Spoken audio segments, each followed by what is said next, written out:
And here we are at the Sigma version of the chapter we just saw. This is chapter 11. A lot of the same stuff as before. You know, still with the same Sigma facelift on the graphics and everything. Although, this chapter, I'd say, goes potentially even faster and is less annoying to deal with than in Black, mainly due to the addition of being able to fire the bow and arrow while airborne, which you can probably imagine how well that would help things. Yeah, I can imagine that being extremely useful. And that was a nice shot with all three guys at the same time.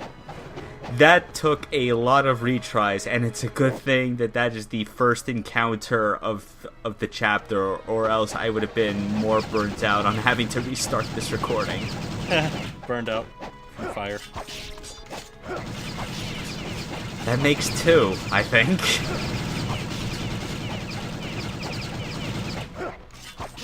Yeah, this chapter is literally like unchanged, although you'll notice like with the karma counter, even with the AA guns firing at me, like the timer actually did not register until I killed the first soldier on one of those turrets, which is kind of interesting, and I think it actually helps a lot with with trying to get the fight started, mainly because of how much like the angle at which you like fire or shoot your projectile kind of matters, because it's pretty high up, and if you're trying to do like the windmill shuriken tossing that I was doing, like it's hard to land sometimes. Yeah, that makes sense. Maybe the karma counter registers the actual fight with just these guys on the ground, and the guys in the towers don't necessarily count towards it, and that's why it didn't start yet, because they haven't left the APC. No, they actually do count. It's just as soon as you kill the first one, it gets added to the kill counter, and then the timer starts. Oh. Yeah. There's some, obviously kind of weird decisions with how it decides to, what triggers a fight and what doesn't. I mean, I've obviously demonstrated before how like the actual karma score doesn't start sometimes until the enemies are actually on screen, so you can abuse things if you just keep the camera focused elsewhere. We're back in the warehouse, and after making note of how deathly silent this place was in Black, I mean, there's now little ambient music kind of going on, just because Sigma just can't leave the original soundtrack for this game alone. It was so good. Yeah, I mean, like it was so standout, like in that regard. There wasn't any other moment in the game that just had the balls to go, yeah, no music. So this ends up just feeling a lot like the others. In fact, I think this music is like reused from the airship. Yeah, I was gonna say this sounds familiar. I was gonna guess it was from the first chapter. Yeah, but definitely from chapter 3, because it fits the theme. But we're doing this bit again, same strategy. There is like another method of doing this that is, it's what you go for if you're not comfortable with the bow and you don't care about the part time for your karma score. And what you do is you basically equip the windmill shuriken, you like go to the ground level and and stand like underneath general area of where one of these drones are, and then jump and fire the shuriken, and it'll kill them in one hit. It's what I did the first few times playing through this game, before I learned to just get good and actually use the bow like a proper person. I'm sure that's what I did the first couple of times too, because I could not aim this bow for really anything. Yeah, but after doing that, we're not going to activate the generators that operate like the crane holding like the platforms, where we have to like jump across like by like timing our approach. Instead, like I forgot that I like kind of like had this extended pause session, because I think I was trying to like remind myself what I'm supposed to be doing for this. So that's the first part of the skip I was talking about. You wall run up the side of that box and do like a downward thrust. This is the tricky part, though. Completely bypass that whole platforming section. So what that is essentially abusing the part of this game's combat system where we use helmet splitter attack, like the downward stabbing attack with the dragon sword has like a lock-on property that will like always like end up shifting his direction in the air like in rather impossible ways. So by basically doing that rolling jump at that angle, firing the windmill shuriken, that gets me like close enough, like basically touching the edge of that platform, and then I do the helmet splitter and it actually pushes Ryu forward and shifts his hitbox, or I guess just his player model rather, up and forward so that it goes on top. I was never completely sure on that, but I don't know if they still use hitboxes in 3D. Yeah, I'd imagine they would still do it to some degree. But also, like, I guess one last detail about that skip, you can actually do that without triggering the helicopter drone fight initially, but they do actually spawn once you come out of the outside of that office where you get the card key.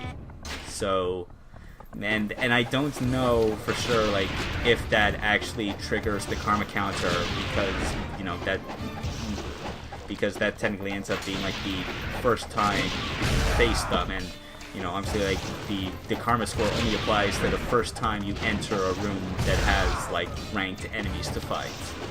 I imagine it does, but I didn't, for whatever reason, did not feel like testing that during this run, just because of how I don't care that much for this chapter as a whole.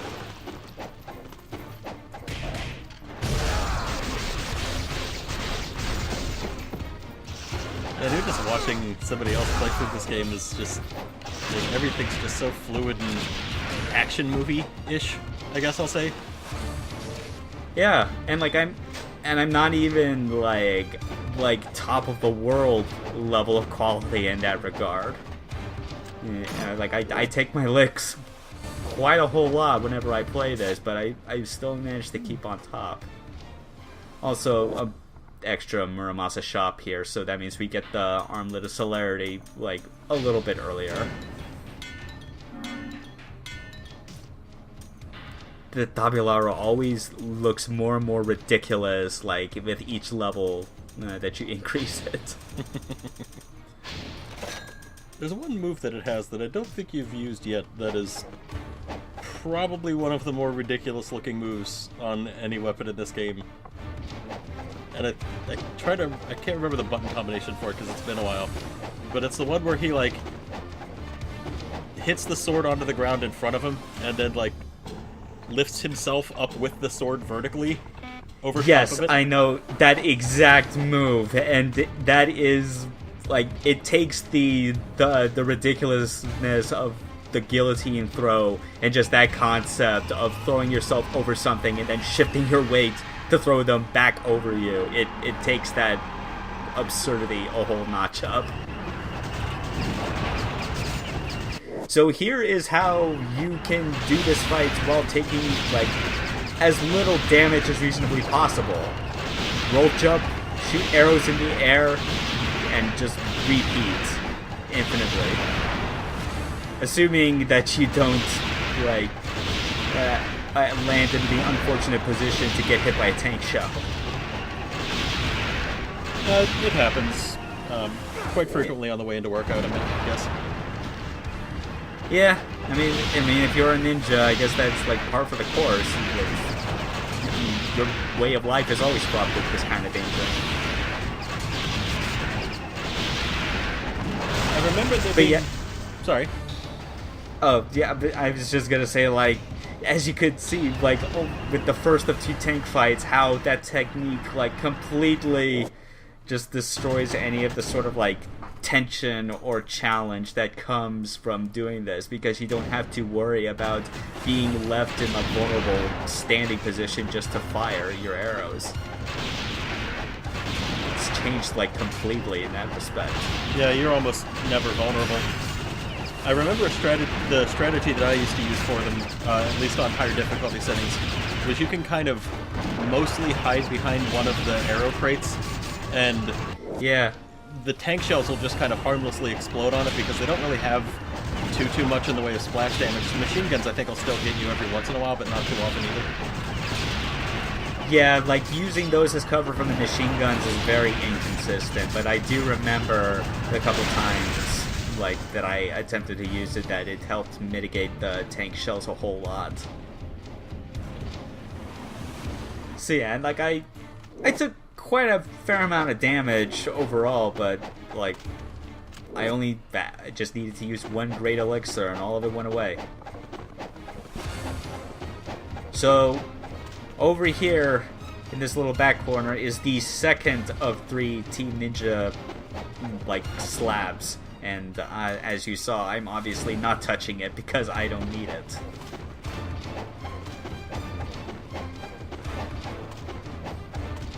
I think you should for this, the people watching that have forgotten who made this game.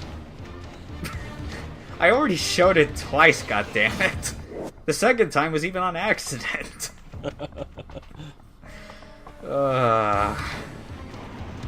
Maybe for the final one, I'll do something goofy. I don't know. Just have it open with the Team Ninja logo, and just randomly interspace the Team Ninja logo in every like couple minutes. No, I was thinking more something like every time the logo shows up, just have like an oatmeal cookie with hair and sunglasses. I mean, that would also work. I'm definitely wondering how many people watching this like get the reference I'm making. And like whether or not I'm being like potentially mean in that statement.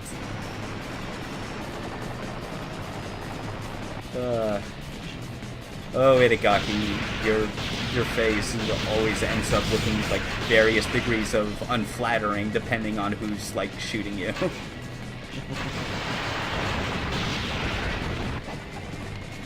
I want to say that like Itagaki knows that he, or is aware of the fact that people have made the comparison of his face to an oatmeal cookie, because like this specifically has to do with Devil's Third. One, like he did like a sort of like a 10-minute long like trailer for Devil's Third like months before it was set to release, basically kind of explaining all the features, and he had like the lighting in the room that he was like sitting in and talking like so dark that it made like the kind of the oatmeal-ness of it more apparent. But also the fact that in Devil's Third you have like a special ability during the single player called Mbaku, which is like a kind of a super mode that leaves you invulnerable. And I think this was like in the Let's Play on the forums for Devil's Third, the one that Chaos Argate did, and that people like discovered upon translating it that Mbaku means like breakfast. That's like referring to breakfast or oatmeal, which if that's the case, then you know, that gives that particular mode like hilarious context that you are just mowing down terrorists with the power of breakfast. That is not at all what I expected. No, definitely not. And yeah, you saw that helicopter fight just kind of go the way that it always does. Nothing new to talk about. But up ahead in the room with the comms tower is actually something that's important to keep in mind if you're doing a karma run for this game. Something that I actually never paid attention to and didn't realize I was constantly missing. But first off, after we clear out these first ground troops that pop in through the window, you'll see kind of what happens once we start shooting at the tower.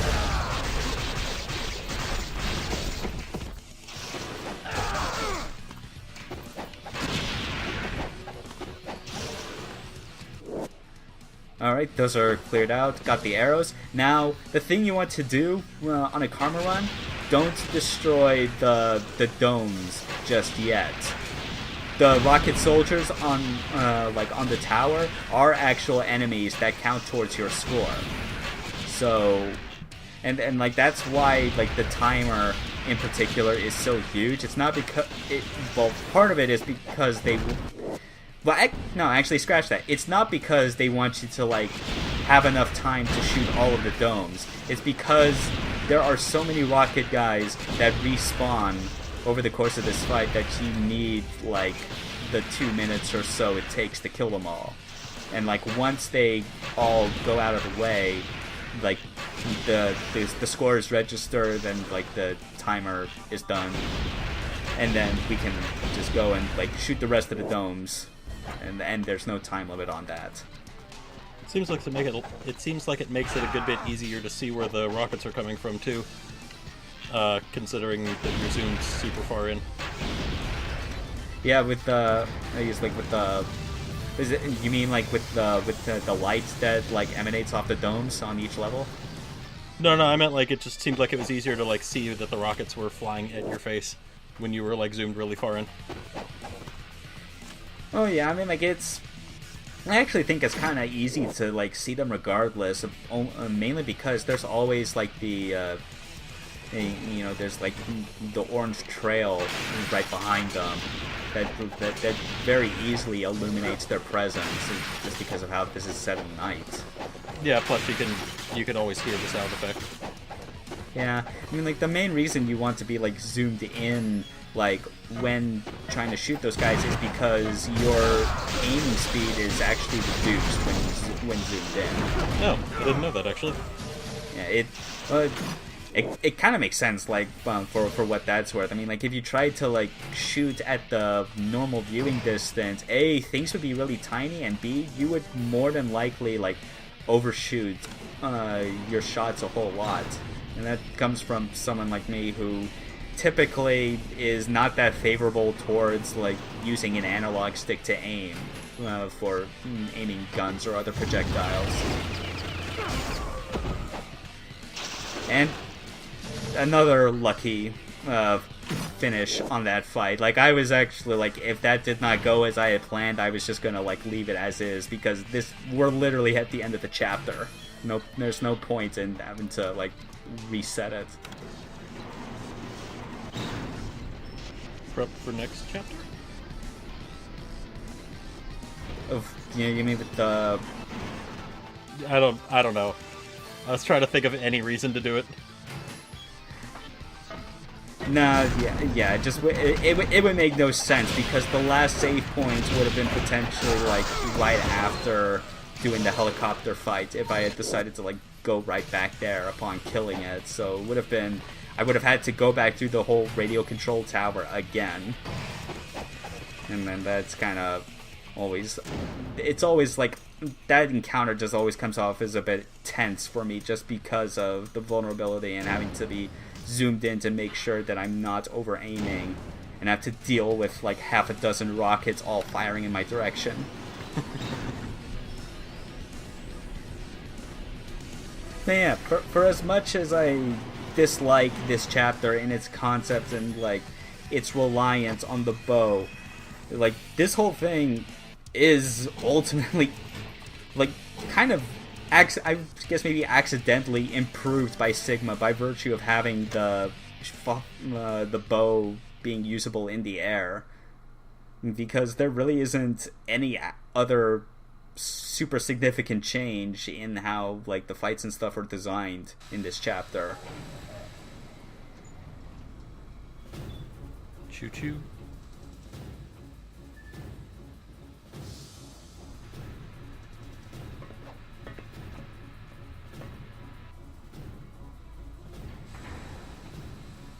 I always end up with like so little material to come up with whenever this scene plays, just because I just want to stay still and watch it.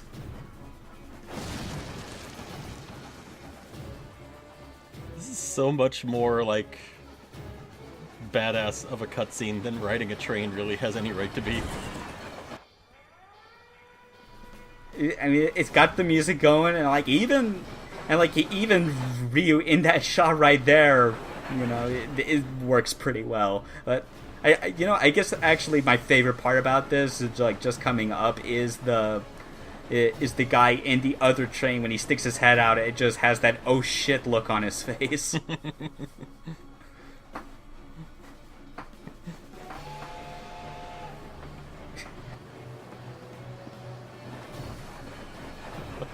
And Ryu's just kind of like, that. huh. Yeah.